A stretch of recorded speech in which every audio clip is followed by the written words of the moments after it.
হরে কৃষ্ণ, রাধে রাধে। মৌহারাই চ্যানেলে সবাইকে স্বাগত। বন্ধুরা, চলে এলাম আরেকটি নতুন ভিডিও নিয়ে। ভিডিওটি সম্পূর্ণ দেখার জন্য অনুরোধ রইল। হরে কৃষ্ণ, রাধে রাধে। ভবিষ্যোত্তর পুরাণে যুধিষ্ঠির শ্রীকৃষ্ণ সংবাদে মাঘী শুক্লপক্ষিয়া জয়া বা ভৈম একাদশীর ব্রত সম্বন্ধে বর্ণিত আছে। মহারাজ যুধিষ্ঠির শ্রীকৃষ্ণকে বললেন, হে জনার্দন, আপনি জরায়ুজ, সদ্দেজ, অণ্ডজ ও উদ্ভিদ এই 4 প্রকার জীবের উৎপত্তির মূল কারণ, সকলের সৃষ্টি, স্থিতি ও প্রলয়ের কারণস্বরূপ। আপনি কৃপাপূর্বক বলুন যে জয়া বা ভৈম একাদশী কী রূপে আচরণ করতে হয় এবং এই ব্রতের অধিষ্ঠাত্রী স্বরূপ কোন দেবতার পূজা করা বিধেয়। শ্রীকৃষ্ণ বলিলেন, মাঘ মাসের শুক্লপক্ষের জয়া একাদশী পালনে জীবের অখিল পাপসমূহ ধ্বংস ও ভববন্ধন থেকে মুক্ত করে। পদ্মপুরাণে আমা কর্তৃক এই ব্রত মাহাত্ম্য বর্ণিত হয়েছে, শ্রবণ করো। দেবরাজ ইন্দ্র স্বর্গের অধিপতি। একদা দেব দেবীগণ সহ পরমানন্দে নন্দনকাননে প্রস্ফুটিত পারিজাত পুষ্প সুগন্ধে আমোদিত অমৃত পান কারিণী অপ্সরাদেরও তথায় উপস্থিতিতে দেবরাজ তাদের সঙ্গে বিহার করতেন। একবার 50 কোটি নায়িকা নিয়ে ইন্দ্র নৃত্য গীতের আয়োজন করেন। পুষ্পদন্ত নামে এক গান্ধর্ব গায়ক ছিলেন। চিত্রসেন নামক এক গান্ধর্ব ও তার স্ত্রী মালিনী ও কন্যাকে নিয়ে তথায় উপস্থিত ছিলেন। মালিনীর মাল্যবান নামে এক পৌত্র ছিল।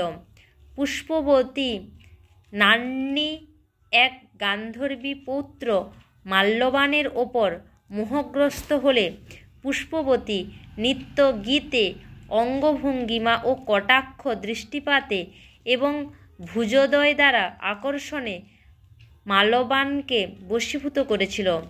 উভয়ের সংযোগে বশত কামদেবের কামবাণে দগ্ধীভূত হয়ে ইন্দ্রিয় কর্তৃক আয়োজিত নৃত্য গীত অনুষ্ঠানের গান ও তাল ভঙ্গ করায় ইন্দ্র তাদের মানসিক অবস্থা বুঝতে পেরে নিজেকে অপমানিত বোধ করে অভিশাপ প্রদান করলেন।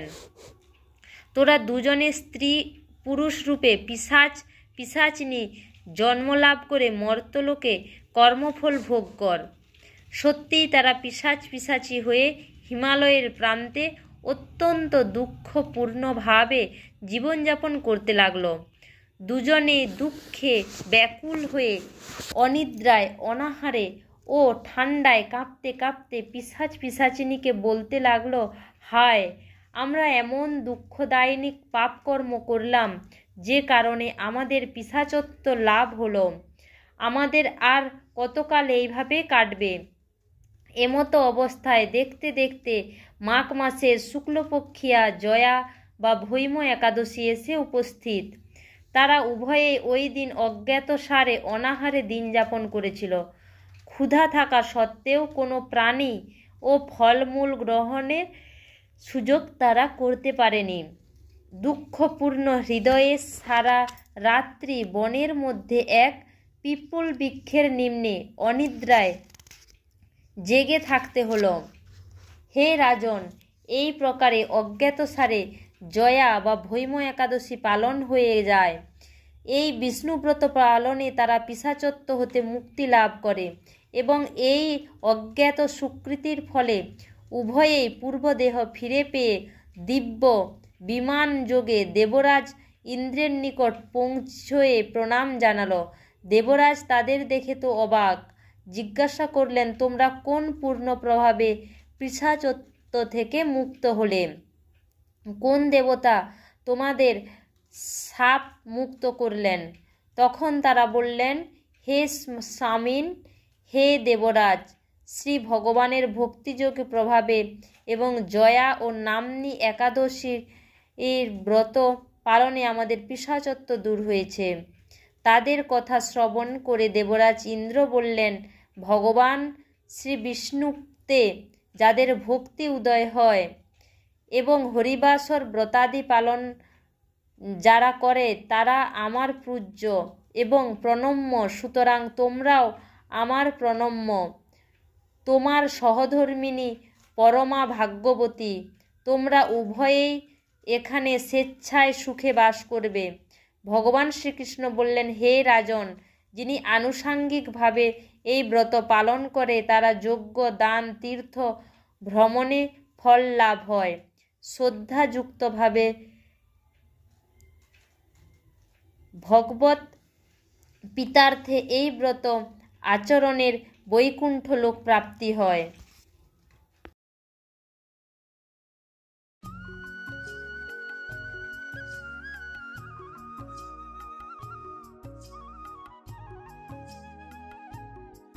ভিডিওটি সম্পূর্ণ দেখার জন্য অনেক অনেক ধন্যবাদ।